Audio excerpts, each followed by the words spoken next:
Alrighty, Hanuman, the monkey idol. And this is something a lot of you know about. And this has been erected in Texas, this 90-foot statue. And we're going to have a little video here that's going to give everyone a little bit of an introduction of just what is involved in this and what went on. So here we go. In a dramatic turn of events, a grand new landmark has sparked controversy in the United States. A towering 90-foot statue of Lord Hanuman, one of the Hinduism's most revered deity, has become the focal point of the heated debate. While it stands as a symbol of cultural pride and devotion for many, it has also drawn criticism from the local church group. Here's a closer look at the unfolding controversy. This is Times XP, and I'm Dhriti Atri. So, in the quiet town of Sugarland, Texas, a remarkable event took place that drew the attention of many, both near and far. The Sri Ashtalakshmi temple, that is located about 35 kilometers from Houston, has just unveiled an impressive 90-foot bronze statue of Lord Hanuman. Now, the statue, also known as the Statue of Union, has been meticulously crafted at a cost of $8 million. This stood tall and proud, symbolizing strength, devotion, and unity, marking it the third tallest statue in the United States. It was also the tallest Hanuman statue outside of India, a feat that brought immense pride to the Hindu community in the area. Now, the unveiling of statue was a grand affair. During the opening ceremony, the atmosphere was filled with spiritual energy as devotees chanted the sacred name of Lord Ram and Hanuman. A helicopter showering flowers upon the statue, while 72-foot long garland was carefully draped around Hanuman's neck. The temple ground was alive with celebration, devotion, and joy of the community. However, not everyone was celebrating. On that particular day, a group of 25 members from the local church showed up at the temple. So there you go. That's quite a little deal, isn't it?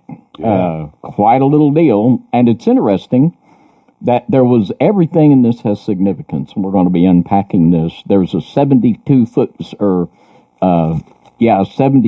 long garland that was around this thing, and well, that matches up with the 72 stars that are in the Capitol Dome. The number 72 is huge.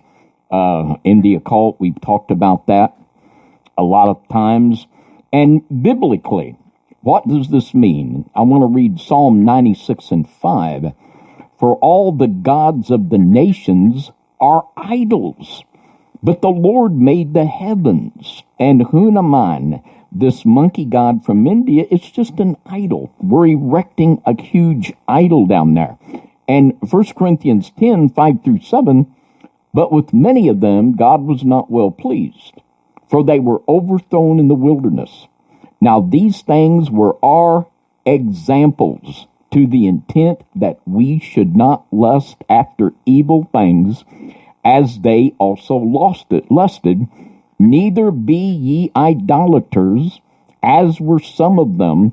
As it is written, the people sat down to eat and drink and rose up to play. And instead of saying, like so many pulpits are now, that the Old Testament is irrelevant, the Apostle Paul said those stories about idolatry in the Old Testament, that's an example for us that idolatry is still wrong. You know, we shouldn't have to say that, but we have to say that the Ten Commandments, have no other gods before me. We have to say that because people, you can go into a Masonic lodge and you can pray to the Gayatri and not have it, it doesn't register. We've been immunized against idolatry. Acts 7:43. Yea, ye took up the tabernacle of Moloch and the star of your god Remphan, figures which ye made to worship them, I will carry you away beyond Babylon. When the children of Israel in the wilderness, they worshipped the tabernacle of Moloch and the star of Remphan, but they were carried away. It led them into bondage and captivity. 1 Corinthians 10:19. What does this do in the spiritual realm? What say I then? That the idol is anything, or that which is offered in sacrifice to idols is anything? But I say that the things which the Gentiles sacrifice, they sacrifice to devils. The worship that is going on down there around the Hanuman statue, they're big, dropping the stuff out of the air, they're big whoop-de-wah. This is a worship service for devils, and it energizes the demonic, and not to God. And I would not that ye should have fellowship with devils. Idolatry will bring you in to fellowship with devils. And that idol, it's like you can go down to the Chinese restaurant and there's a little statue of Booty, and you can pet Booty on his belly and pray for your food and eat it. That idol isn't anything. But if you begin to worship that idol, you're sacrificing in the spirit unto devils. You begin to fellowship with those devils, and it releases a demonic energy into our land. And we could call Hanuman a spewer in Leviticus. And the land is defiled. Therefore I do visit the iniquity thereof upon it, and the land itself vomiteth out her inhabitants. Ye shall therefore keep my statutes and my judgments, and shall not commit any of these abominations, neither any of your own nation, nor any stranger that sojourneth among you. For all these abominations have the men of the land done, which were before you, and the land is defiled. That the land spew not you out also, when ye defiled it, as it spewed out the nations that were before you. For whosoever shall commit any of these abominations, even the souls that commit them, shall be cut off from among their people. But what about the law? What about the law? The law says that they can do that. Well, how about the law of God? How about the law of God? Everyone thinks that it's irrelevant, it's passed away, but America is going to be called into judgment for its idolatry and all of its many sins. And by the way, it says that Hanuman is now the third largest statue in the United States. Anyone want to guess what the biggest one is? That's right, the Statue of Liberty, that statue of the goddess, and that's an idol too, by the way, if anyone doesn't know. The statue of the goddess out there in New York Harbor, that's the biggest. And we're going to show you number 2 before we're done this evening. But this has broad-reaching spiritual ramifications, and we're going to unpack an amazing body of documentation to show you the connections of the spiritual significance of this Hanuman idol being put up at this time and at that place. We got another video here about our former president, Barack Obama, and Lord Hanuman. Let's watch.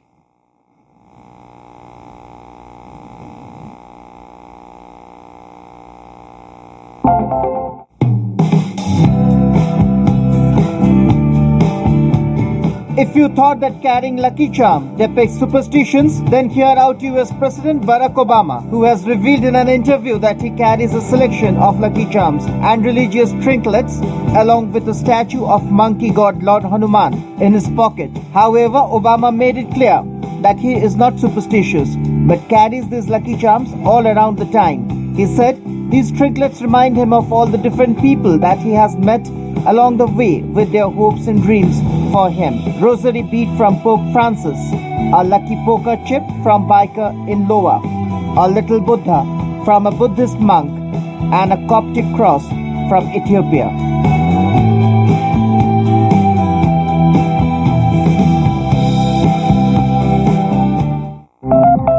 There you go. Well, isn't that interesting? Isn't that interesting? And I mean, Barack Obama is no secret to our audience. People are know and aware of his many things ungodly that he did. But it's interesting here. We're going to have, for someone that does not believe in coincidences, we're going to connect a lot of these events that are supposedly unrelated that might not be unrelated. Now, we're going to go back in time just a little bit and just a couple of years, and there was another Hanuman statue that was put up in Delaware.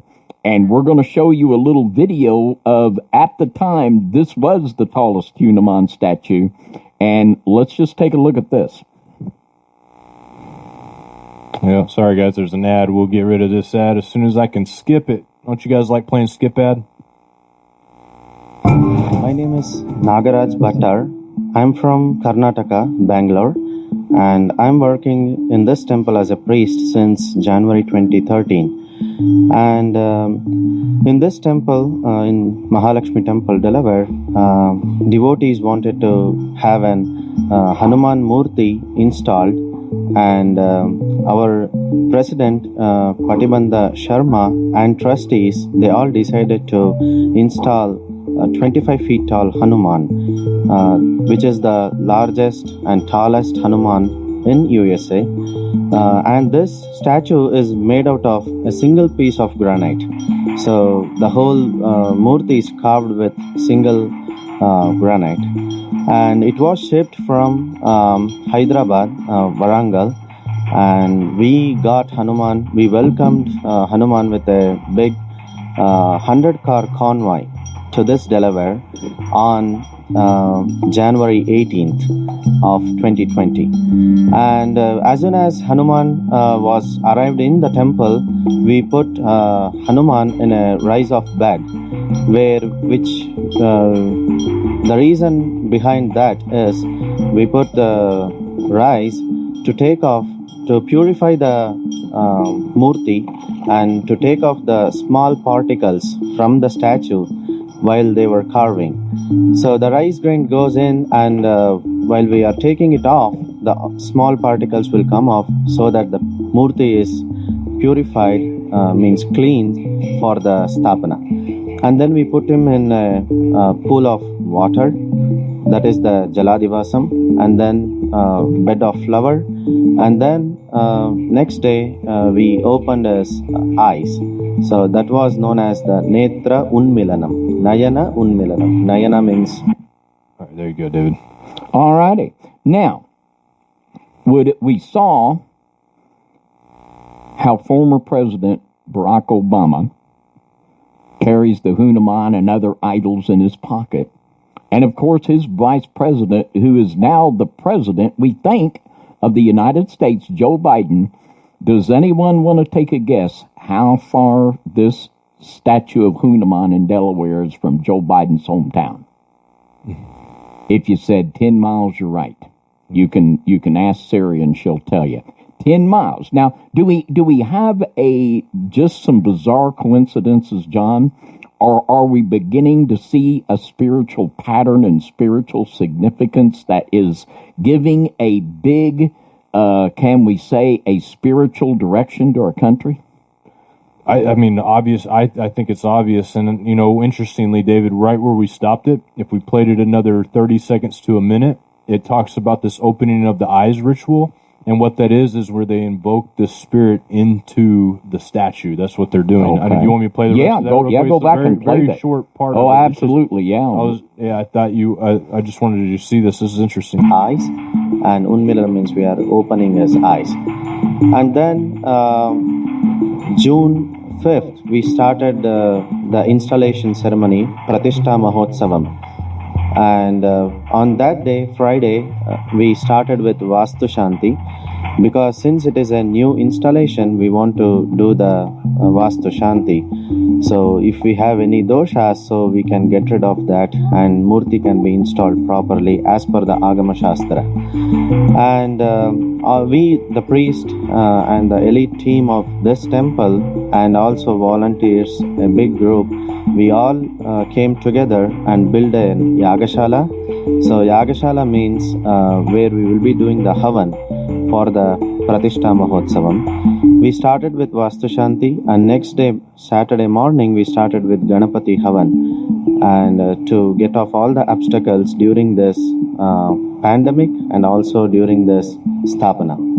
Prana Pratishtha Mahotsavam means Prana Pratishtha means we are invoking Hanuman into this statue. So Prana means we are giving life to that statue. There you go. Whoa! There you go. Whoa! Yeah, I watched this whole video when you sent it to me because I didn't know exactly where you wanted me to start, and I was like, wow, this is stuff I've never heard before. This is cool. Not Now, cool as in good, like he's doing it, but Yeah. interesting, you know. maybe Revelation 13:14, and he deceiveth them that dwell on the earth by the means of those miracles which he had power to do in the sight of the beast, saying to them that dwell on the earth that they should make an image to the beast, which had the wound by a sword and did live. We've talked before on other Midnight Rides about the Egyptian ritual of the opening of the mouth, and we've talked about how the Ka was the spirit was departed and would be put into statues. The very same thing in Egyptian ritual magic, and we're going to see a big connection with Egypt later on in the spiritual realm. But I mean, John, this is bizarre. This is crazy. Yeah, and I forgot to answer your question when you asked me because I just wanted to see this real quick. But you're right, David, about the spirit of this going on. It's really interesting because there was a video done by this guy, Revelations of Jesus Christ, and I don't know the guy personally. I think I've emailed him once. Maybe he's emailed me. He only posts a video every now and then, but they're always pretty decent. And at least in my opinion, they give you that sense that he cares about what he's talking about. Anyways, he did a video on Hanuman, and he discussed that Kamala Harris, her name Kamala means lotus. All right, so her name literally means lotus. That's why they have the shirts lotus for POTUS. Well, the lotus in the Hindu, that's the highest thing, and also in Egyptian, we talked about the lotus before always being presented. So she's calling herself the lotus.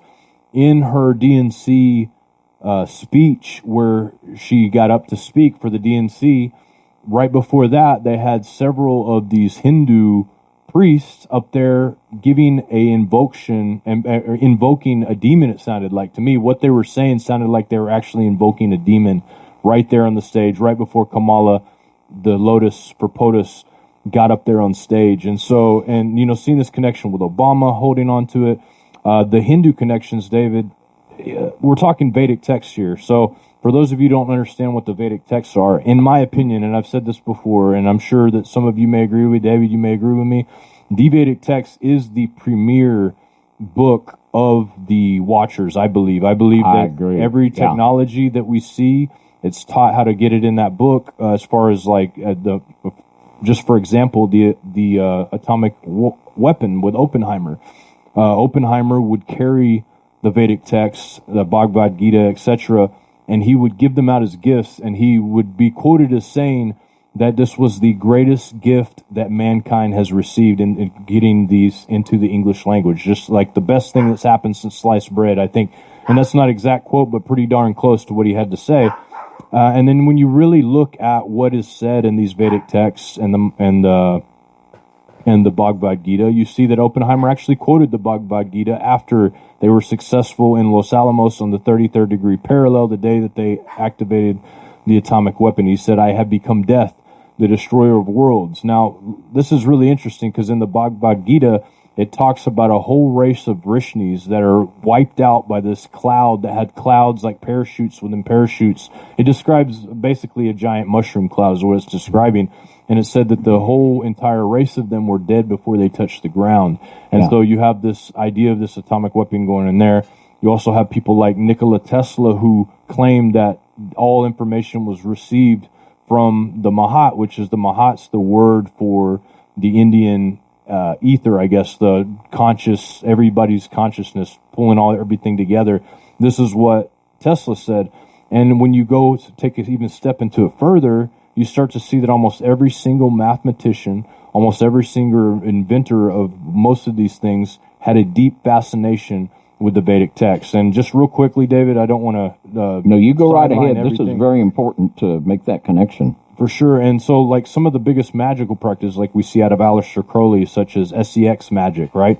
This originates in the Vedic text. They have certain kind of tantric stuff where they hold their seed, I guess you could call it. They get in these giant orgies. They hold their seed. They believe this essence. This is found in the Vedic text. This is where it comes from. This is kind of like Aleister Crowley talked absolutely. about. Also, you have the Kundalini Yoga, which for those of you that don't know what Kundalini Yoga is, picture a charismatic church full of people just running around going, just screaming and flailing their arms, banging, just whatever, laughing, all that stuff. Kundalini Yoga looks very similar to that. And what they're doing is, the idea of it is, they believe that there's a serpent coiled at the base of the spine, right there at the base. And when you do this Kundalini Yoga, the serpent coils itself all the way up, 33 vertebrae, all the way to the top. And once it reaches the top, boom, enlightenment, you're able to tap into this thing. Similar to what people are doing on DMT, but David, there's a lot more to it that we could talk about, all the connections. Why are so many people turning toward this right now? I think that we might have the answers by the end of the show. What do you think? I believe so. And when you talk about this spirit that is behind this Hanuman spirit, this is the spirit behind this dark black technology, this black science, we could call it, science falsely so called. This was the German scientists during World War II. Mm-hmm. They openly admitted that their inspiration come from the Vedic text and also from contact with spiritual entities. This is the spirit behind false manifestations of spirituality. A lot of the things that happen within so-called charismatic churches are not from the Holy Ghost. They are manifestations of this spirit.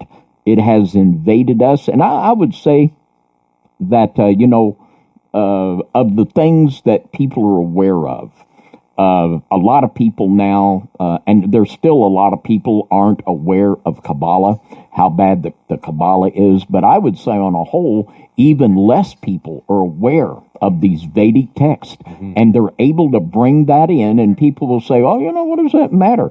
But I tell you what, it's like an animal marking its territory. Mm-hmm. They're marking their territory. They're bringing this spirit in, and this spirit is coming a long time ago. Yeah. There are people that have been put in place that were motivated by this spirit. It was there during the Manhattan Project. It was there in Operation Paperclip.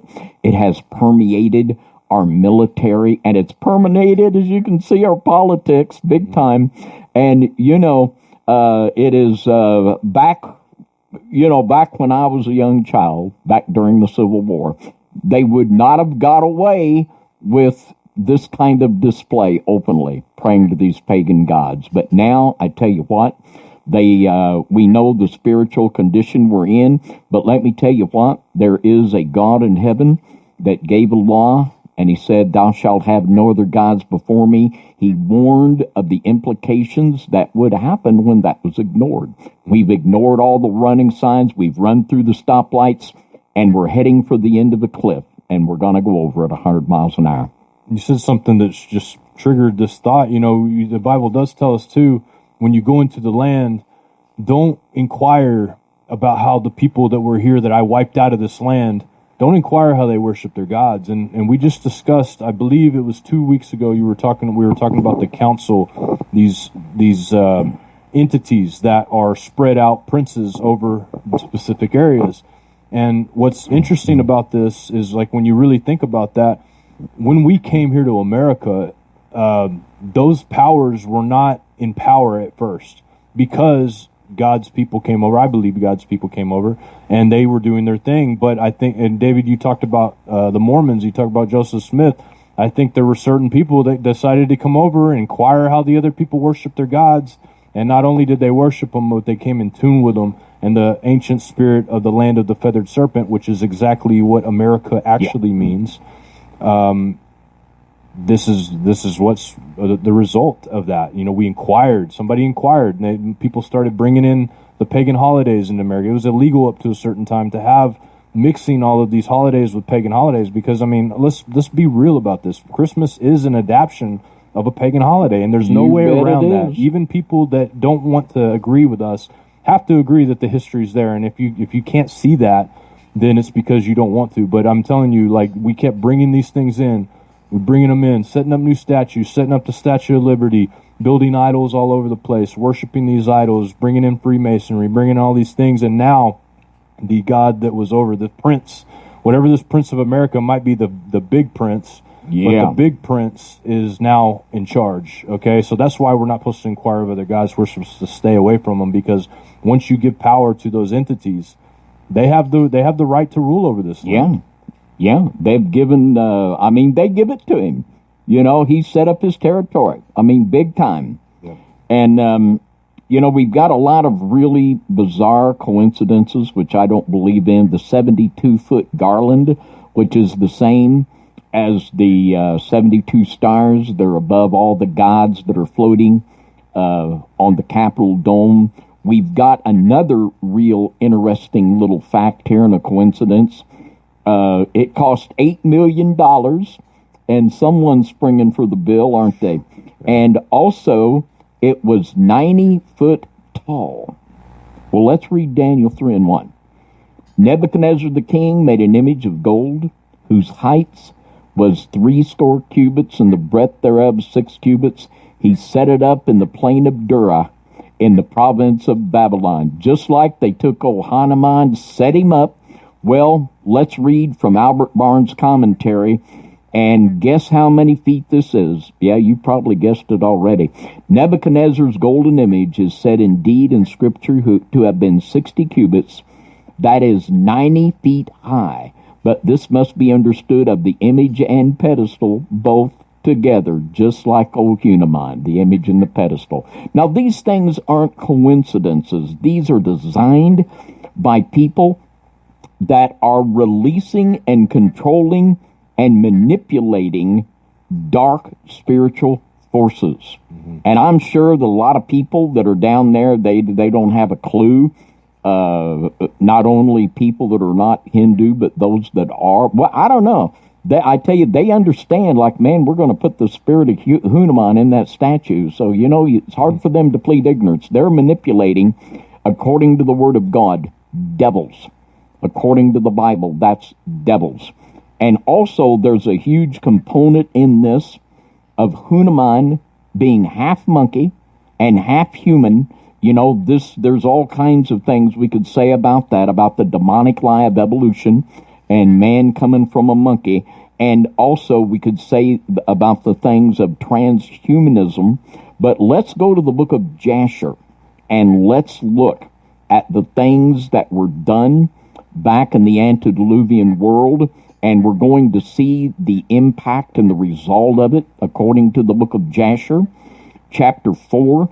Let's read verses 17 and 18.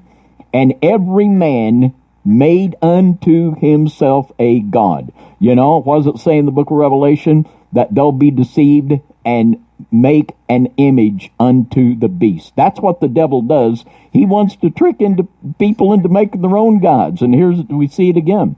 And they robbed and plundered every man his neighbor, as well as his relative. And they corrupted the earth, and the earth was filled with violence.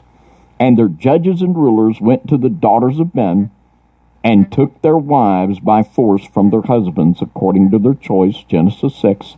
And the Son of Man in those days took from the cattle of the earth, and the beasts of the field, and the fowls of the air, and taught the mixture of animals, of one species with the other, in order therewith to provoke the Lord. And God saw the whole earth that it was corrupt, for all flesh had corrupted its ways upon the earth, all men and animals, which is brought out in Genesis, the 6th chapter. So we see a deliberate effort on the part of the fallen angels to corrupt not only the human genome, but also the animal. And look what happened. Let's look at one of the results here in the book of Jasher, chapter 36. We'll pick up the text in verse 31. And afterward, about 120 great and terrible animals came out from the wilderness at the other side of the sea, and they all came to the place where the asses were, and they placed themselves there. And those animals from their middle downward were in the shape of the children of men, and from the middle upward some had the likeness of bears, and some the likeness of the Kephas, with tails behind them, from between their shoulders reaching down to the earth like the tails of the Duchapath.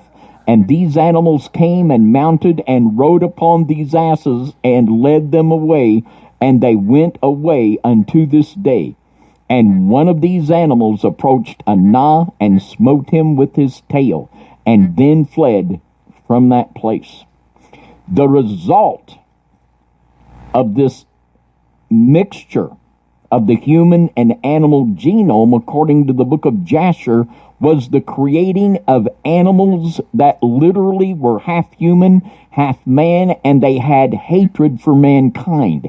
They attacked mankind. And this is something that is, you'll never convince me that this genetic manipulation, and I'm sure that you're all aware of the things that are going on in the mixing of the genes of animal and human, and no good will come out of it. They're going into things they shouldn't. They're reopening Genesis chapter 6, and no good will come from it for mankind, and the judgment of God will be upon it. I agree, David. And one thing that I thought was really interesting about all this when you read this, so I think you remember this, but like, I guess a few weeks ago, I was going to do a show about Hanuman, but I was like, David, and it wasn't necessarily about Hanuman, but it was also about the Planet of the Apes. It was like a decode. I found out I can't do that decode, not because it's not easily decoded, but because it's super racist, and it has to do with what we're talking about tonight. It is one of the most, like, the idea of Planet of the Apes and where it actually comes from and what these people actually believe about this stuff. You guys don't realize how racist some of this stuff is. In fact, the seven root racist theology comes from all of this stuff too, and they believe that black people are literally, they from the old world. They shouldn't. They're kind of like should be gone. They're, you know, they even classify the names of what race people are based off of these seven root races theology. Very racist stuff, and as you can see, there's been a lot of stuff like that come up lately. There's going to be, I believe there'll be race wars in America very soon. We might see civil wars, etc. Yeah. But I couldn't do the decode because I don't think people are ready to really see what Hollywood's trying to say on that. And even if they're ready to hear it, I don't think that YouTube would allow it, or neither Rumble or anybody, maybe Rumble. But it's just like the facts are the facts. If you really look at how racist this whole ideology is, it would make you squirm, especially if you were associated with this race of thing. You know, it's crazy. So yeah, there is nothing more racist than the Indian caste system. For anyone that knows anything about that, it is horrible, and more horrible. Yeah. So these things we would maintain there's a spiritual link between these, and there's an agenda. And we talked about the idol that nobody thinks an idol, and I know that our Now You See TV audience, Midnight Rod audience, you're a little smarter than the average duck, or you wouldn't be listening to us. That's exactly right. And know that the Statue of Liberty is not an idol. This is something that a lot of people are proud of, and you shouldn't be. You really should not be. But let's look at the number 2 biggest statue in America. We got another Pegasus, which was half man, half horse. We got another idol of a human-animal hybrid. So let's just watch this video here.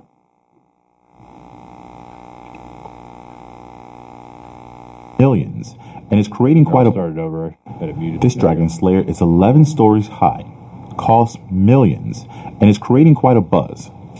To see it, you'll have to head over to Gulfstream Park and Casino in Hallandale Beach. There, you'll find Pegasus, the winged stallion of Greek mythology with a dragon at its feet. The $30 million sculpture is getting plenty of attention from tourists and locals alike. Can you say selfie? Some people call the statue a thing of beauty, while others say it's a blight on the landscape. Still, others are wondering, Pegasus, the winged horse pummeling a prone and flailing dragon, what does it mean? A man who works nearby said he heard talks that the proud horse represents Gulfstream Park and the defeated dragon symbolizes a tough economy. But nah, said Gulfstream owner Frank Stranik, the brains behind the statue. It simply represents the struggle between good and evil. At 715 tons, this statue isn't going anywhere anytime soon.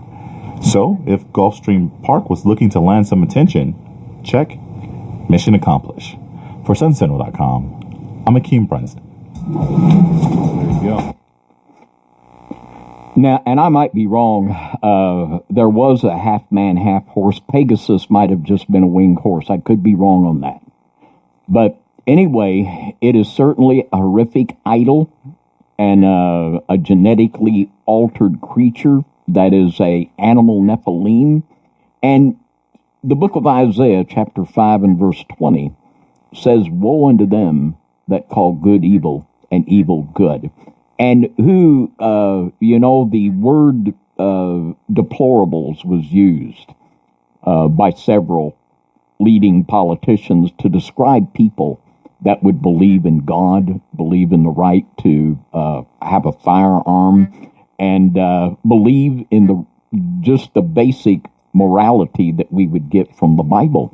And these people that are the elite that worship these idols, that have allowed this to come in, and even there's somebody spent millions of dollars to set this up. How big of a job would it be, this one in Delaware, a 25-foot solid granite statue? Now, that cost a few bucks to make, and it cost a few bucks to get here and set up. That's quite an enterprise. It is. So we've got something going on here, folks. We really do. And we need to realize that there's a spiritual connector between all of these events. David, somebody mentioned in the chat, and I thought this was interesting, that statue at the Parthenon, where you have the female deity holding Nike in her hand. That thing's huge. How big is that? Is that the one you're talking in Nashville? In Nashville. I've been there before. That thing is huge. That is huge. Yeah. I don't know. It's big. I don't know how big that is, but yeah, there's another one. I mean, we got a bunch of them. Yeah. Yeah, and that thing there, my goodness, there's so much could be said about Nashville.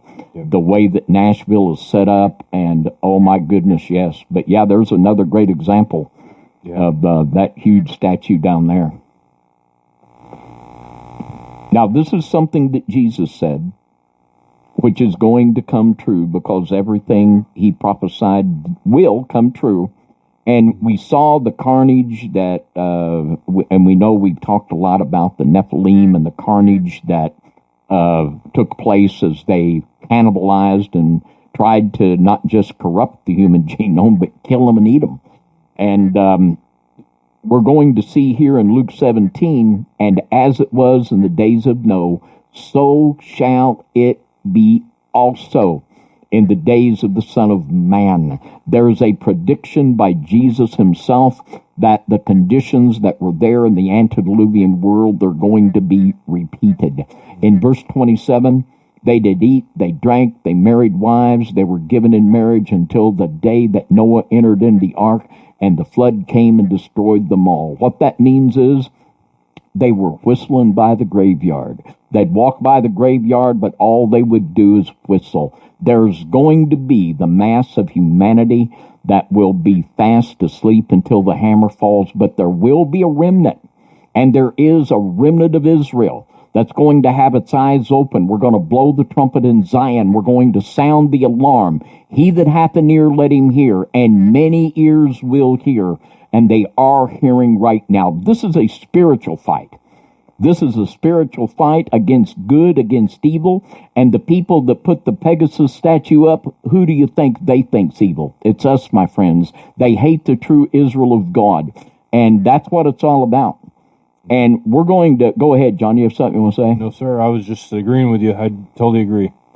And now we're going to even put another layer upon this. We're going to see that this is something, John made reference to the winged serpent, and how that the winged serpent, America, Americu, as it was called, that this is the origin of the real name of America from the winged serpent. We've showed you that documentation from Manly P. Hall many times, but now we're going to take you down to Central America, the lost city of Lord Hanuman. This is over the top. Let's give it a watch.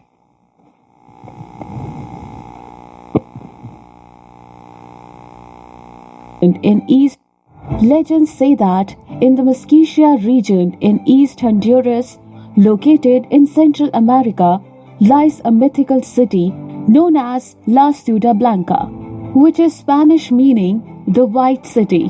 The city of legend is thought to be a secluded sanctuary for gods and gold as well as. According to mythology, inhabitants of the area worshipped massive monkey sculptures there. American traveler Theodore Morday worked on an information provided by research scientist Charles Lindbergh and claimed to discover the city that was lost in the year 1940. Morday told of his journey through swamps, along mountains, and down rivers until he came across ruins Morday believed to be the remains of a walled town. He claimed to have proof of huge demolished structures and claimed it was his Paya guides had told them that once there was a temple that had an enormous staircase that led to a statue depicting a monkey god. Morday suggested that the god was an American equivalent to the Hindu god Hanuman, who he believes was the American equivalent of America's Paul Bunyan in his amazing feats of strength and bravery. The steps leading to the dais were believed to be covered by massive balustrades. The first was the massive image of a frog, then at the start of the second was the crocodile. Morday was informed that the city was colonized by the Crotagus, the extinct Oto-Manguean language people, thousands or more years ago. Morday and Brown brought back. Now that's a hoot, isn't it? That's an absolute hoot that in antiquity, this monkey god was worshipped there in Central America. Now this area in Honduras, I'm going to read a little bit from a book by David Hatcher Childress. This is called The Lost Cities of North and Central America. And he talks about this area, and this is absolutely the most hostile and the least explored area on Earth. I'll read a little bit about it here from Mr. Childress.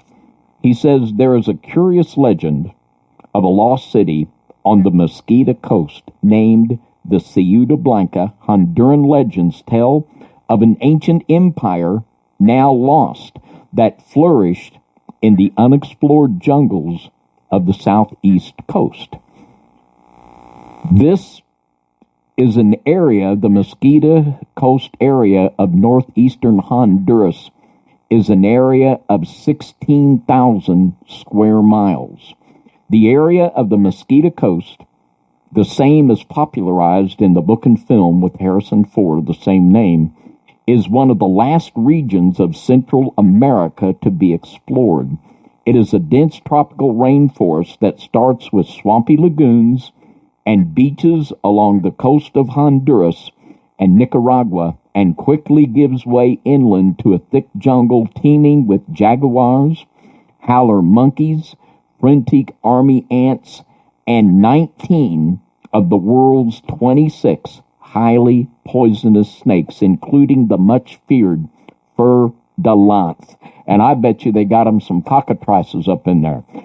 And literally, they believe, and they can even look with the radar of other stuff, they believe that not only a city, but this was an ancient empire in this area that is now just virtually inaccessible. Of the 26 species of poison snakes, 19 of them thrive here, and this fer de lance is the most feared snake upon earth.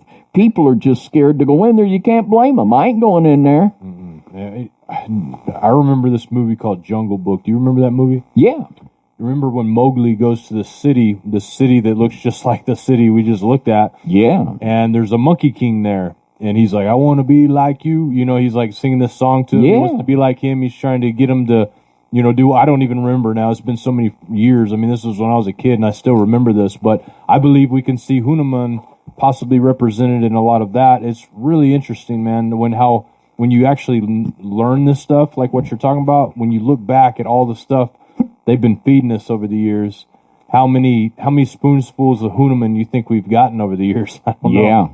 Yeah. Seems like a lot. Yeah, absolutely. This is something that is, we might, we did a video just a few weeks ago about Moroni, Prince of America. How about Hoonaman, Prince of South America? And I don't know, Hoonaman might even be over Moroni. We don't know. But, boy, there's some big devils, I guarantee you. Well, one more thing, too, and I can't really say the word on here, but, with the monkeypox coming up and all this stuff, it's odd timing, but I'll say this, that's part of the reason I couldn't do the decode on the that movie too, because there's if you watch it you'll see what I mean. But it's pretty interesting, man. I don't know what to make of all this. It's like predictive programming. I'm not making any predictions. I'm not saying anything about anything. I'm just saying the idea that they're constantly pushing this, and this lately the word monkey has been all over everybody's mouths in one way or another, whether it has to do with this, that, or the other. It's everywhere, man. There's something here, big time. Yeah, there really is. There's definitely a very powerful dark spirit that is orchestrating this. And it has the cooperation of dark human beings and half human beings here on earth that are orchestrating the destruction of humanity. It's nothing less than that. We're going to go even deeper down the rabbit hole. We're going to look at a book entitled Man, Myth, and Magic. And I'm going to read a little bit about Hoonaman and the Hoonaman Festival.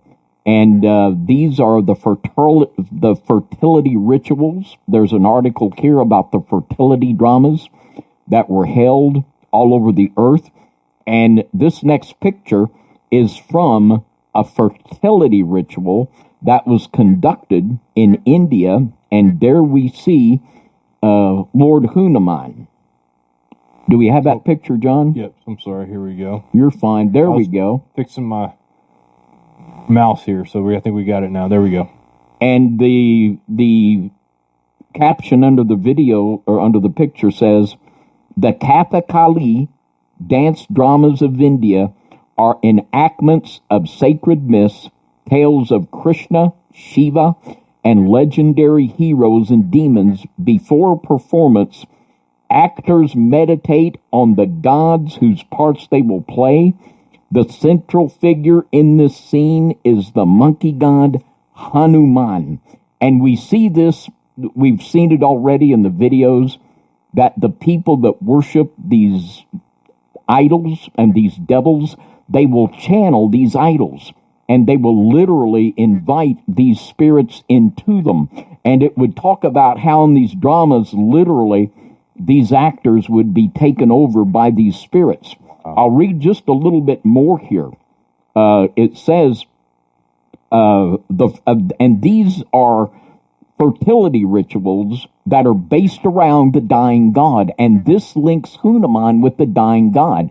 And this gets back to the Easter Christmas, that the death and resurrection of the dying god that was worshipped under so many names. These are the fertility dramas, they're called, and Hoonaman is a big one of these in India, as you can see. But it also says the first play of which anything is known was enacted at Abydos in ancient Egypt, nearly 4,000 years ago during the reign of Sesostris III. In it, the deity of life, Osiris, was defeated and killed by Seth, the demon of death. Osiris came back to life. He was impersonated in his resurrection with ears of corn springing from his body.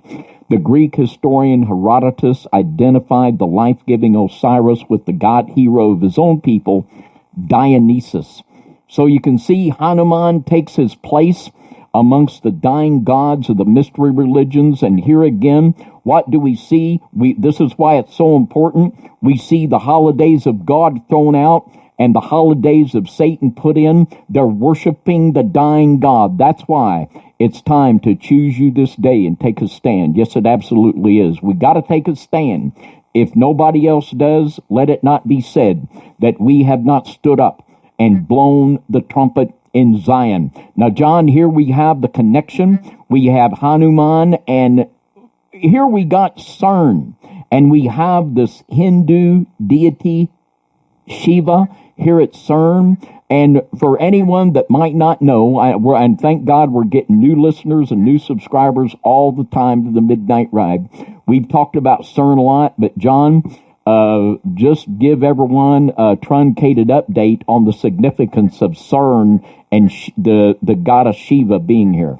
All right. Well, here we go, guys. So this is a lot jam-packed in a very short minute here. But for those of you that have been living underneath a rock or have not watched TV or have not listened to the news, good for you first off, because you're much better off. But CERN is a company over in Switzerland, very close to where the temple was. Actually, but from what I understand, if this is true, it was actually built there on the temple of Apollo. And this is going to be significant as we continue this, okay? So listen here. So we have CERN. If you look at their logo, you'll clearly see, which I don't have a picture of it now, but those of you that are smart enough to Google search or get on your phone or whatever, you can look at this for yourself and see it right now as I'm speaking to you. But the logo is a 666, and they're intertangled 666s to this CERN facility. CERN has stated that they're trying to open a portal. They're not making any qualms about it. They're not making any kind of lies about it. They're trying to do something. They're trying to open up a portal. They're trying to bring out something out of this location. And this is the top scientists in the world, billions of dollars being pumped into this, amazing magnitudes of electricity being pumped right into CERN and to the point to where it's causing blackouts, weird stuff. A lot of people have associated the idea of Mandela effect and weird things like that with CERN. There's a lot of stuff associated. Now, when we get to the statue that we're looking at here, like David said, this is a statue of Shiva. Shiva's the god of destruction, okay? God of just basically coming out and making everything go bye-bye, right? This is what Shiva does. She's a renewal god. There's a lot of aspects to her. Just like with all religions, there's many aspects to Shiva, but one of the main aspects is she is called the destroyer. Now, interestingly enough, I told you guys that CERN was built on top of an old temple to Apollo. That's significant because guess what? In the Bible says that Apollo, or Abaddon in the Hebrew, means the destroyer. And David, you can probably pull that verse right out and quote it for me, but I will say that that's exactly what it says. And so we have this connection here between Apollo that the Bible talks about coming out of the pit, the deep pit of destruction. And then we have this, sorry, my speakers decided they wanted to start making noises all of a sudden, but you have this God that, Apollo in the Bible, or Abaddon, that comes out of the bottomless pit with an army. And David, you're going to read this real quick. Read this for us. Revelation chapter 9 and verse 11. And they had a king over them, which is the angel of the bottomless pit, whose name in the Hebrew tongue is Abaddon, but in the Greek tongue hath his name Apollyon. Mm. And so there you read it yourself, and I say look into that further. But I believe what they're trying to do is they're trying to open up the pit. They're trying to bring forth Apollo onto the earth, and that's what CERN seems to be symbolizing. Of course, I'm looking at all the symbols, and I'm kind of coming to my own conclusions. The idea that they built it in this location.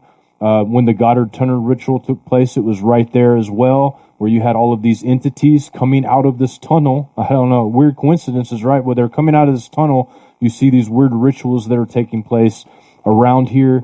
And so, yeah, Vedic texts all over this. And I think a lot of people, they hear about Hinduism, they think, oh, it's just a bunch of Indians over in India. India is a hugely populated country, first off, but the Vedic texts weren't populated by all the Indians. The Vedic texts were populated before by the what is called the Aryans. There was the Aryans that actually created this Vedic text. I believe it was actually written by a watcher of sorts, and I believe that the Aryans are very closely associated with these watchers. If you guys watched any of the episodes we've done on the tribe of Dan or on anything that talks about these What was the show you did recently, David? Talking about the sages of Atlantis, I believe, is what they're called. We would call them the seven sages of Atlantis. Yeah, the seven sages. Yeah. So this is, I believe, what we're got going on here.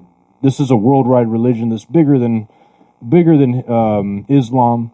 It's bigger than all of that because it ties in everything occult-wise into this. Now, I'm not saying Islam won't have a big play in making things happen here in the end times, but I can tell you this, that there's no other book that I've read other than the Bible like the Vedic text, and that's not saying in a good way necessarily. I'm saying that in a dangerous way, scary way.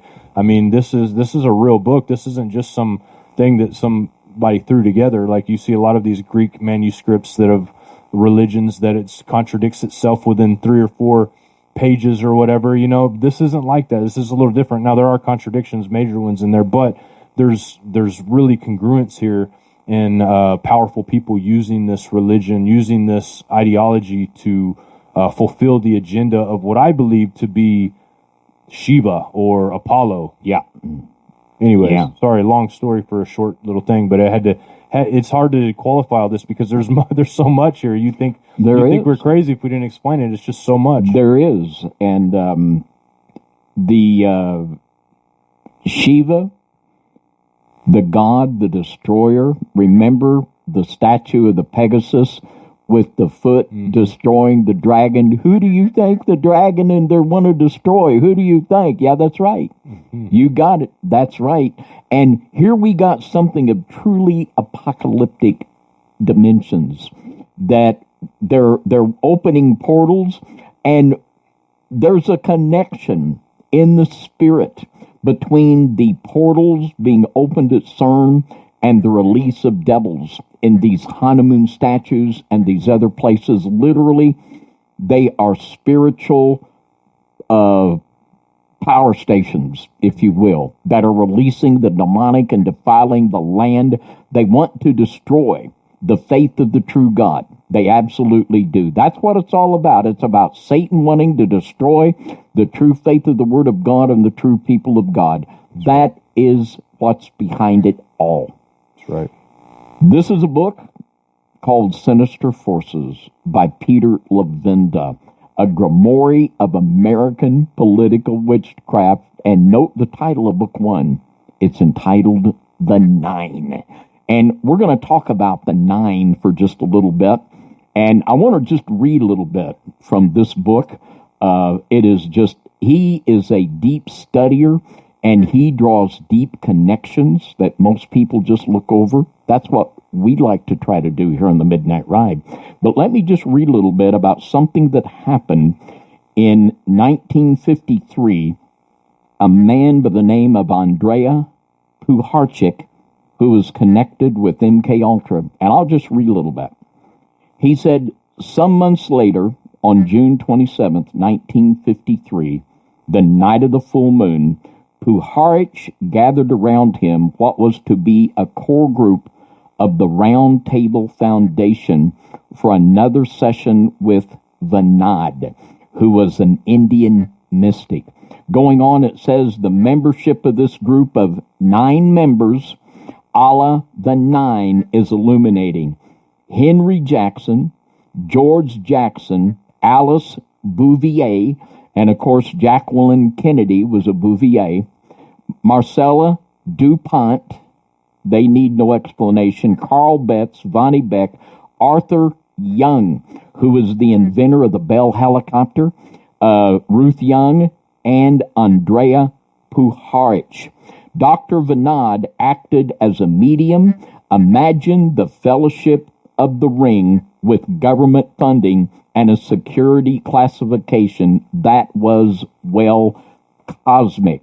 And Puharich worked at the Edgewood Arsenal out in Maryland. They were connected with all kinds of bizarro MK Ultra biological weapons, the whole thing out there at the Edgewood Arsenal. But what they did, they set up a lab of experimentation. They were experimenting with drugs. They were experimenting with channeling. They set up a Faraday cage, and they tried to channel and contact spirits. And in the dirty little deeds of Puharich, and I'm probably not saying his name right, you can bet on that, but he called in this Vinod from India to help him with his endeavors. Now, I'll just read a little more. It says, and this describes this meeting they had that took place in a home in Maine. It says, Dr. Vinod sat on the floor, the 9 members of this group in a circle around him, with a copper plate on his lap, prayer beads in his hand, and a small statue of Hanuman, a Hindu god that the author believes to be Hanuman the Monkey King. So here we have this little ritual they're doing. In comes this Indian mystic, and he's got the statue in his hand, just like Barack, of Hanuman the monkey god. Going on, it says, if this is so, it is interesting in that Hanuman was a human being, a minister before becoming divine due to his devotion and courage. The half-human, half-divine image is one that becomes more important and more obvious as this study progresses. Maybe kind of like Nimrod, who began to be a mighty man. He says, Hanuman might easily have been the patron saint of MK Ultra. And if you would study a little more about the Edgewood facility, what they were doing, the connections of Puharich with all the MK Ultra people, you'd say, amen, that's right, Hanuman. So here we bring in a spirit of mind control, a spirit of everything dark and evil and ugly. But there's more. As they were doing this ritual, it says threads appeared out of nowhere on the floor in front of the Vinod, and he passed one to each of the human 9, telling them, tonight we want to create Brahmins in this world. He was telling the assembled group that they were to be reborn as spiritual Brahmins in charge about a mystical renaissance on earth. And the 9 people there, they were the DuPonts, the Bouviers, the absolute rich and the elite, the movers and the shakers. But there's more. There was a lady there, and Arthur Young was married into the Paynes. And there was a lady in that family, Ruth Payne, that gained her notoriety in 1963 down in Dallas. I'll read a little bit more. It was Ruth Payne that got Lee Harvey Oswald his job at the Texas School Book Depository.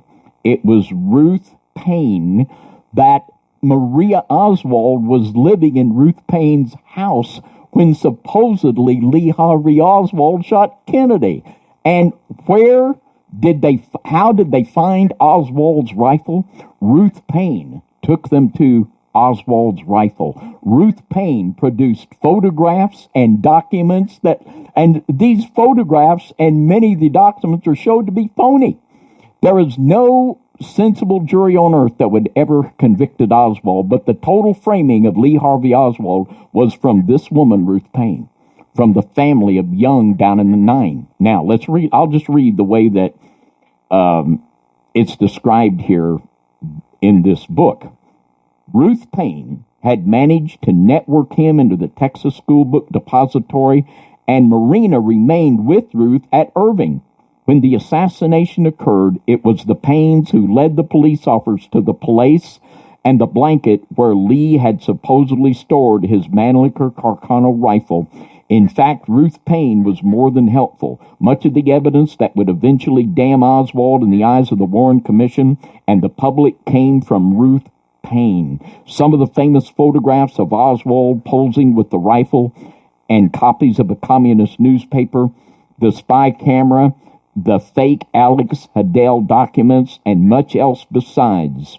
There is even a body of evidence that Mitchell Payne's father, George Lyman Payne, who was a Trotskyite leader in California, had intelligent connections that led straight back to William Buckley Jr. and E. Howard Hunt. And it goes on and on and on and on. But I don't believe these things are coincidence. I believe there is a spiritual connection.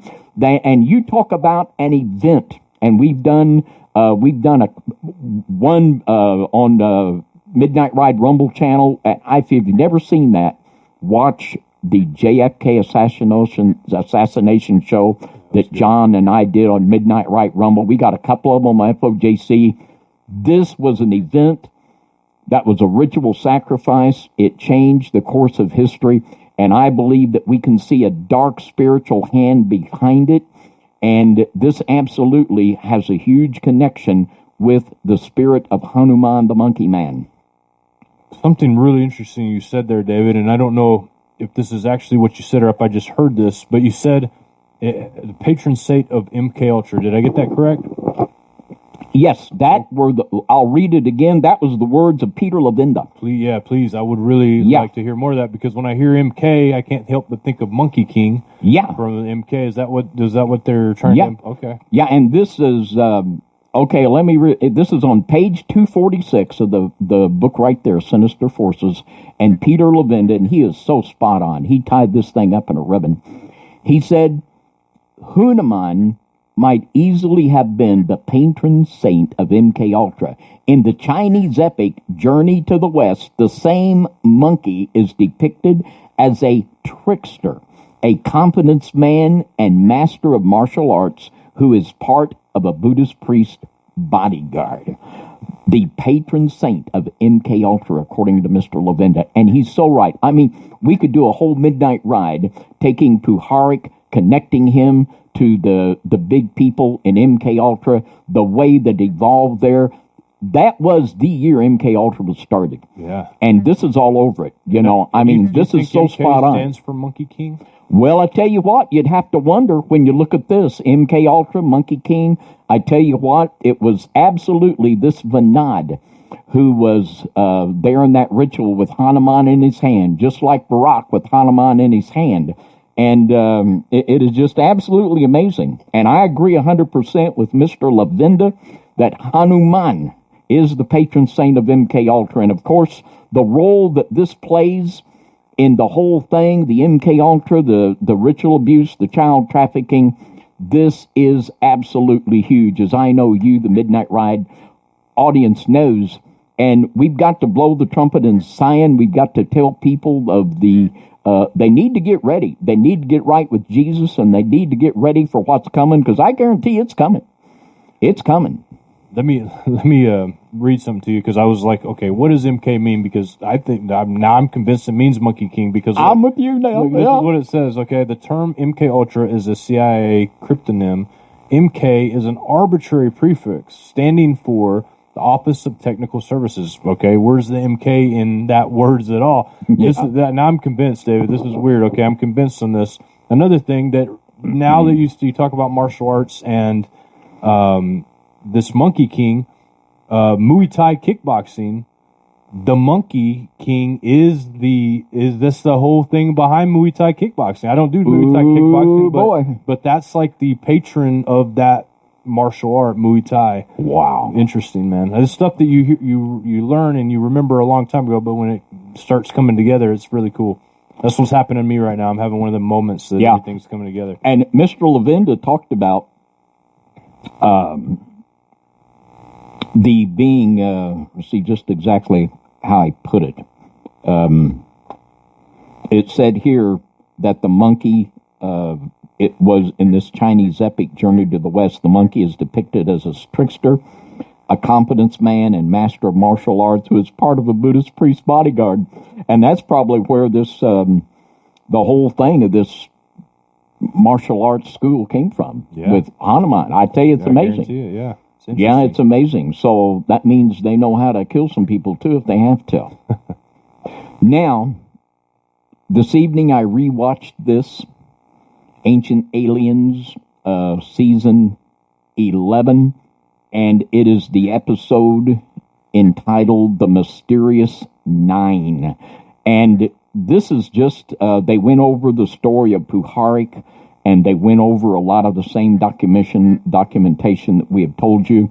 And they said some very important things, that this channeling, that from this point on, after Pucharik and Vinod brings in Hanuman and they do their little ritual and they initiate these elite and powerful people as Brahmins on the earth, people began to channel, and there in this ritual they did, the spirit channeling through the nod identified itself as the nine. And since that time, people have been channeling the nine. And what channeling is just basically you relinquish yourself to be taken over by a devil and allow the devil to speak through you. And the nine has been channeled by many of these New Age mystics.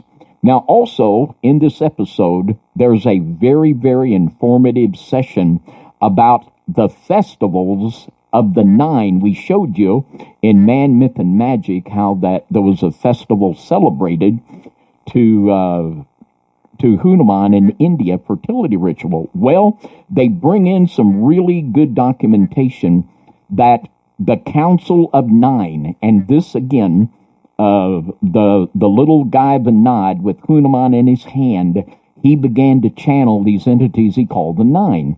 Well, in Egypt, they were called the Ennead, the Council of Nine in Egypt. And this was the nine gods that spoke through Pharaoh. They were the gods that Pharaoh directly communicated with in Egypt. And Zeus had a council of nine, and they were the nine top gods that were there with Zeus. And there are also, now the Aztecs, they called the nine the lords of the night. Now that's appropriate, isn't it? And in China, they have the Nine Emerald Gods Festival in China.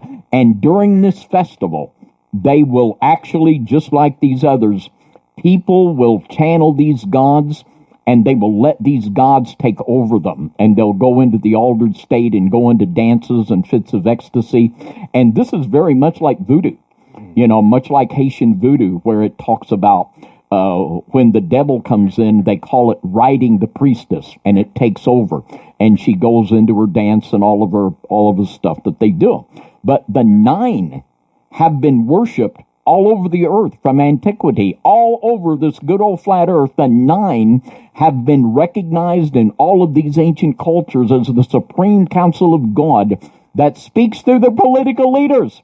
It'll speak through Pharaoh. And in China, the festival of the nine emperor gods festival. You see, it's the connection here between the dark spirits and the political leaders.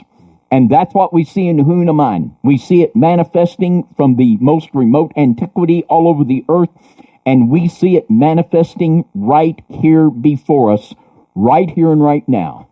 And you heard it on Now You See TV. He that hath an ear, let him hear. Amen to that. Tolkien references the nine as well. He calls them the Nazgul, and they were if you've watched the movie or read the book, he made 9 rings for men. Well, there's these 9 men that got a hold of these rings, and they turned into these dark rays, these horse riders, and they became evil, but they were the rulers of men. They had the 9 rulers of these people, and they turned into these dark entities that would rise up randomly. Like I remember, I'm not a Lord of the Rings nerd by any means, so I can't. If I'm wrong, I'm so sorry out there. I know there's some people that are all about all these stuff, and you're probably not listening to the show, but you may be, and if you are, I apologize. I don't know everything. So in the movie that I recently watched, because I found it fascinating, some of the references. Tolkien was a man that did his research, let's put it that way. These things were chasing after, and one of them got crowned, and he was in charge of basically a demon army that was forged, and they're coming after the world, right? And he got crowned, so I guess at period times they would crown one, then they would crown the other, and they would crown them, but they were wraiths, they were spirits that would run around on these horses, and every now and then they would appear and do this. I don't know the whole story behind it, but there's definitely a tie-in there that Tolkien saw as well in this. So. Yeah. And the rings could represent a lot. People don't understand. We talked about the rings before. The rings could represent bloodlines. The rings could represent a lot of different things, and it's just crazy. Yes, sir. Yeah. Anyway, what do you think about that, David? Like, as far as in your mind, when you read, I don't know if you've probably never read Tolkien before, but you're familiar with his work, and when you see like some of the stuff here that he ties in together, it's almost like he's tying in a mythology from start to finish on some of these movies. I mean, it's just really interesting. Well, absolutely. There is a spiritual connection that is undeniable. You see this repetition of the 9 in all of these cultures. There is a spiritual connection between it all. You better believe it. And you can see it in The Lord of Rings, and there's even more things that we could talk about. And also, there was a guy that came into contact with a psychiatrist from MK Ultra, and he became kind of famous, Mr. Charlie Manson. And Charlie Manson, he took it was the Beatles' White Album that came out in '68, the double white. I remember it well. And on that, there was a song called Number 9, Number 9, Number 9. And this is the one that supposedly was speaking to Charlie Manson, that he was to start the race war. Start the race war. So here again, we have connection after connection, and they're spiritual connections, and they're also connections here in the real world. And what we see here is an undeniable spiritual pattern that shows the orchestration of the destruction of mankind and of the Israel of God. They're going to try, but they're not going to succeed. God is omnipotent. God is on the throne. The Israel of God will stand, and the Israel of God is going to bring the thing about it. The darker it gets, more and more people can see if the people that run our government would form a band, they'd be called the Swirling Turds, because they're going right down the drain, right into the septic.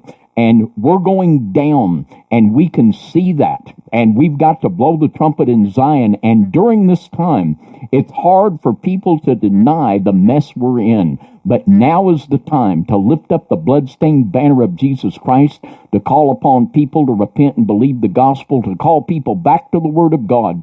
And that's what we're going to do. And we're so thankful because people are waking up. We've got to blow the trumpet in Zion and warn people for that which is coming upon our land. And with the help of the Lord Jesus, that's what we're going to do. Right on, David. Fantastic presentation. Thank you for pulling that out. I know for me, I had a lot of ding moment, one of those not dingbat. That's not the opposite of a dingbat moment. I had a bell go off in my head, over several times during this episode. So really cool, and super excited to go back and personally listen to it again, so I can further a little bit of this research. Maybe check out some of your references here. Really, really cool. Guys, look, it's time for the Pounder's Pound, which means you take that pounding thing you got right here in your hand, this ham hock you got, or this finger you got, and you smash the light.